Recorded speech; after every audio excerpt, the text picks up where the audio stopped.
Jez here. Very first video that I'm gonna post. Gonna kind of work through some projects, kind of show you what we got going on. Been a car guy my whole life. Learned a lot of lessons. Wrecked a lot of cars. But I've got a pretty interesting one in here now that I would kind of like to bring you guys along on. So stay tuned.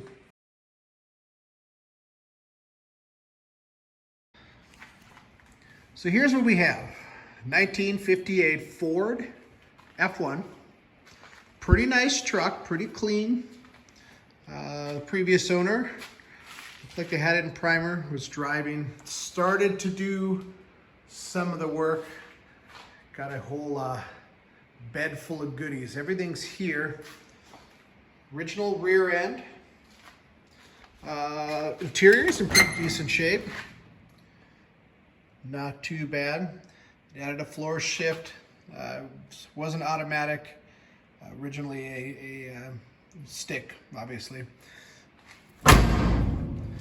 But the real cool thing is they've already done the work, and I have a Crown Vic front suspension already in there.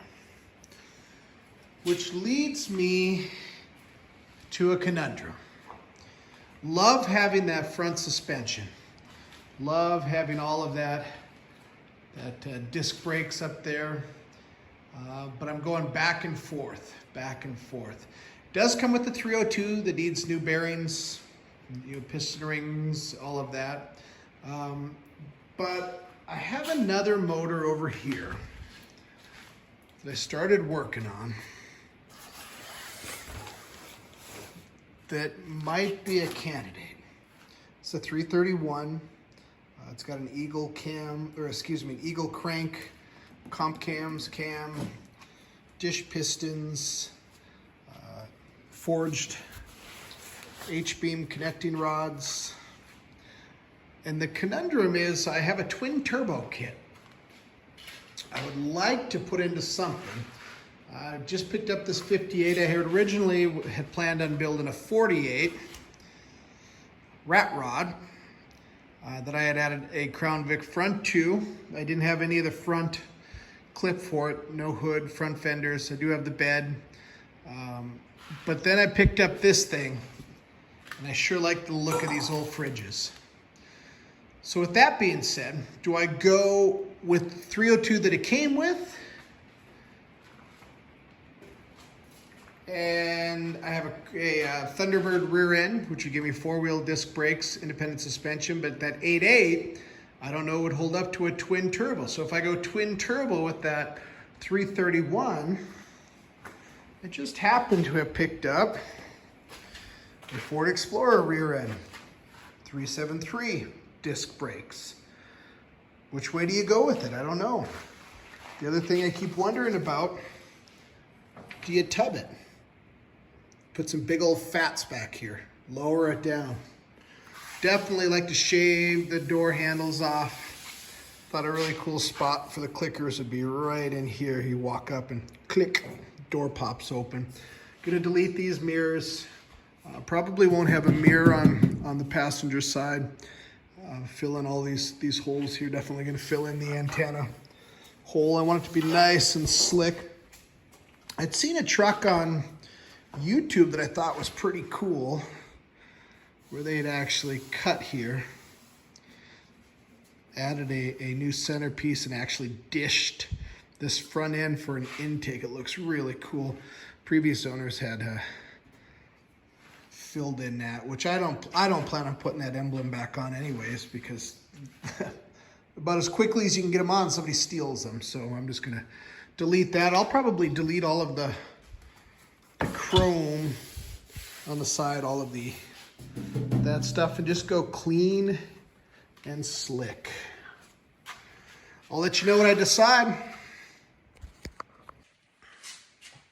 So I hope you stick around. I hope it's worth your time. I hope that you come along on this build. I hope you offer me some feedback, both good and bad.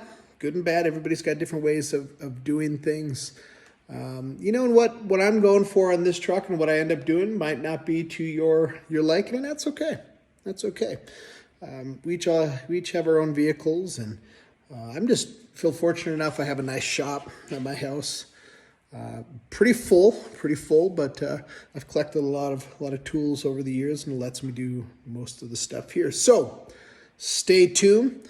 Got to come up with a catchy name for this build that I'm going to do here. I can't just call it Project 58. It's kind of boring, I guess. But I guess I need to figure out, am I going to go with a 302, maybe, some Edelbrock heads, maybe a cam, and the Thunderbird rear end, which I've done before. I did that on a 62, and it's a good truck. It was really cool. It sat low and it handled great. But I just don't trust that 8.8 independent with the torque that I think and a horsepower that twin turbo 331 would bring. So, see you around. P.S. I know some of you guys are going to comment on the state of my shop right now. Man, I've just got done with a couple different projects, had the boys in here. I've got 3 boys living at home, 1 in college. So you're not gonna get to see my shop again until it is cleaned up and ready to go. But I'll give you a little tour of it right now. It's kind of embarrassing. All right, so there you got the truck.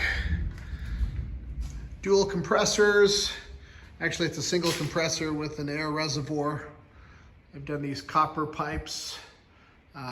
Supposedly, when you paint, the air comes up and down, up and down, and up and down. It's supposed to cool it off so you don't get water in there. I've got my torch. I've got a Harbor Freight MiG 170. And for all you haters, this is a great little machine for the price. I've got my little plasma cutter there. Got a Hobart welder as well. I actually end up using the Harbor Freight one most of the time. Lift, picked up a little Langmuir CNC machine. The El Cheapo balancer, entire machine, awesome. Harbor Freight sandblaster. Great little addition. We got my drill press over there, grinder, belt grinder, parts washer, chemicals, power tools, bolt bin, cherry picker, tranny jack, floor jack, etc. So anyways, I've got a lot of stuff in a little space, but it's pretty cool little shop. So I'll clean it up, give you a tour of what it usually looks like at a later time. Peace.